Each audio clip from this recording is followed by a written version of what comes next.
نوح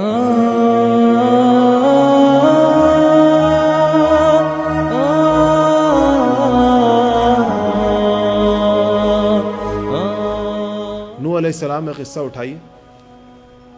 سورہ نوح ہے قرآن پاک میں، اور ان کی دعوت اور ان کی قوم کے انکار، طغیان، تمرد، اس کا بڑا عجیب و غریب بیان ہے، بڑا درد مندانہ بیان ہے کہ نوح علیہ السلام کی عمر بتائی گئی ہے، وقت بتایا گیا ہے، ان کی محنت بتائی گئی ہے، پھر نوح علیہ السلام کی اپنی زبان سے گلہ اور شکوہ اور فریاد ہے اللہ تعالیٰ سے کہ وہ اللہ کو کیا کہا۔ اللہ تعالیٰ نے اس کو قرآن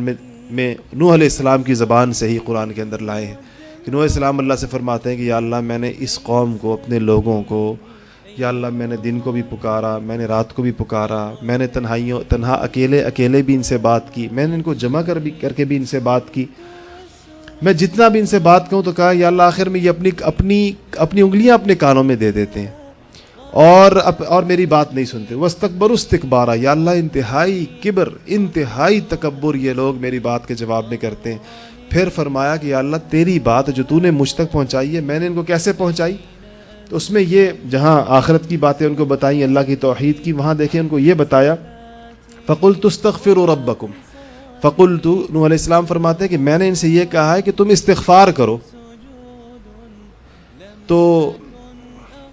استغفار کرو گے تو کیا ہوگا؟ اس قوم کو، اپنی قوم کو کہہ رہے ہیں کہ فَقُلْتُ اسْتَغْفِرُوا رَبَّكُمْ إِنَّهُ كَانَ غَفَّارًا، اس لیے کہ وہ غفار ہے، جب اس سے استغفار ہوتی ہے معاف کر دیا کرتا ہے، اس کی عادت ہے۔ ایک تو معاف کر دے گا، پہلی بات یہ جو بھی تم کر چکے ہو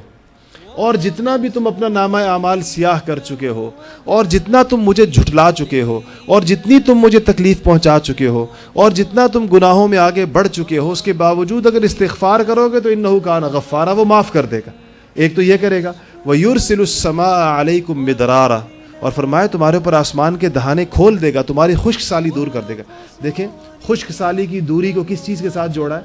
استغفار کے ساتھ۔ وَيُرْسِلِ السَّمَاءَ عَلَيْكُمْ مِدْرَارًا وَيُمْدِدْكُمْ بِأَمْوَالٍ وَبَنِينَ وَيَجْعَلْ لَكُمْ جَنَّاتٍ وَيَجْعَلْ لَكُمْ أَنْهَارًا مَا لَكُمْ لَا تَرْجُونَ لِلَّهِ وَقَارًا۔ فرماتے ہیں کہ وَيُمْدِدْكُمْ بِأَمْوَالٍ وَبَنِينَ، مال بھی بڑھا دے گا، اولاد بھی بڑھا دے گا۔ وَيَجْعَلْ لَكُمْ جَنَّاتٍ وَيَجْعَلْ لَكُمْ أَنْهَارًا، باغ بھی بنا دے گا تمہارے لیے، نہریں بھی جاری کر دے گا تمہارے لیے۔ یہ سارا کچھ نوح علیہ السلام جوڑ رہے ہیں، یہ استغفار کی خصوصیات، اور خود اللہ تعالیٰ کو اپنی کارگزاری سنا رہے ہیں کہ اللہ میں نے ان کو یہ بھی بتایا ہے، تیرے غفار ہونے کا بھی بتایا ہے، اور یہ بھی بتایا کہ جب تجھ سے لوگ معافی مانگتے ہیں اور تجھ سے لوگ استغفار کرتے ہیں اور جب تیرے آگے لوگ جھک جاتے ہیں اور تجھ سے اپنی بغاوت ختم کر دیتے ہیں تو یا اللہ نہ صرف تو معاف کر دیتا ہے بلکہ تو ان کے سارے مسائل حل کر دیتا ہے، ان کی دنیا اور آخرت کے سارے مسائل حل کر دیتا ہے۔ پھر آخر میں اپنی قوم سے کہتے ہیں، عجیب انداز ہے، ما لکم لا ترجون للہ وقارا، تمہیں ہوا کیا کہ تم اللہ تعالیٰ سے یہ ساری توقعات نہیں رکھتے جو میں کہہ رہا ہوں تمہیں کہ تم استغفار کرو گے تو اللہ معاف کر دے گا، معاف کرنے کے بعد تمہارے دنیا کے مسائل حل کر دے گا، تمہیں خشک سالی کا سامنا ہے اللہ تعالیٰ بارش برسا دے گا، تمہیں اولاد چاہیے اللہ تعالیٰ اولاد سے نواز دے گا، تمہیں مال چاہیے اللہ مال دے دے گا، تم اپنے باغات اور نہروں کے بارے میں پریشان ہو، نہروں میں پانی آ جائے گا، تمہارے باغ پھل اور پھول دینا شروع کر دیں گے، یہ سارے مسئلے تمہارے حل ہو جائیں گے، تم استغفار تو کرو۔ مگر قوم نے استغفار کرنے سے انکار کر دی۔ دادا اپنے پوتے یہ باتیں ساری نوح علیہ السلام درد دل کے ساتھ اپنی قوم کو جھنجھوڑ کر خود ہی کہتے ہیں کہ میں نے یا اللہ ایک کو بھی کہا اور جمع کر کے بھی کہا، دن کو بھی کہا رات کو بھی کہا، یا اللہ آہستہ بھی کہا، اونچی آواز کے اندر بھی کہا،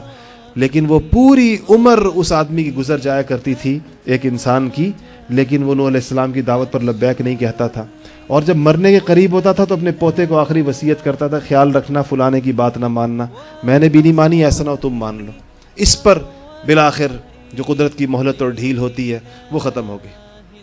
نوح علیہ السلام کی زبان کے اوپر وہ جاری ہو گئے الفاظ، لا تذر علی الارض من الکافرین دیارا، یا اللہ اب اس زمین کے اوپر ان کا ایک بھی گھر بستا ہوا مت چھوڑیے، اور وجہ بتا دی کہ اب ان کی ہدایت کے آگے بھی امکانات نہیں ہیں، جب تک ہدایت کے امکانات ہوتے ہیں انبیاء محنت کرتے رہتے، مایوس نہیں ہوتے، نبی مایوس نہیں ہوتے۔ جب انہوں نے دیکھا کہ بالکل ان لوگوں نے سننے سنانے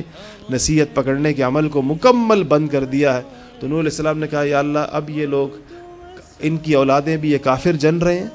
اور ان کافروں کی بھی اصلاح کی کوئی صورت نظر نہیں آ رہی ہے، اب تو تیری جو ڈھیل اور تیری مہلت ہے تو اس کا، اللہ تعالیٰ نے اس کے بعد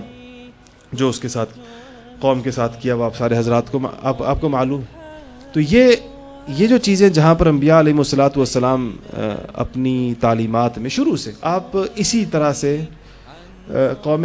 ہود کا قصہ دیکھیے، قوم لوط کا قصہ دیکھیے، قوم صالح کا قصہ دیکھیے، قوم سمود کا دیکھیں، عاد کا دیکھیں، جتنے قصص قرآن پاک کے اندر بیان ہوئے ہیں، انبیاء علیہ الصلوۃ والسلام کی دعوت کے الفاظ بہت ملتے جلتے ہیں، بعض جگہ تو بیان ہی ایک جیسے لفظ ہیں، حالانکہ قومیں الگ الگ ہیں، نبی بھی الگ الگ ہیں، لیکن جب وہ قوم سے خطاب کر رہے ہیں اور جو جملے ان کے قرآن پاک نقل کر رہا ہے وہ ایک جیسے الفاظ ہوں گے، ملتے جلتے الفاظ ہوں گے۔ نبیوں کی بنیادی اور مرکزی دعوت ہوتی جس میں وہ مخلوق کو اس بات پر لانے کی کوشش کر رہے ہوتے ہیں کہ تم اپنی زندگی کا طریقہ، اپنی زندگی کا چلن، اپنا بود و باش، اپنا طرز اور رہائش اور رہن سہن کے طریقے ویسے کر لو جیسے تم سے تمہارا خالق چاہتا ہے، ویسے کر لو۔ پھر اس پر انعامات بتائے جاتے ہیں، اس پر چیزیں بتائی جاتی ہیں، لوگ ان کے مسائل کا حل بتا رہے ہوتے ہیں، اس کے ساتھ اس کو جوڑا جاتا ہے۔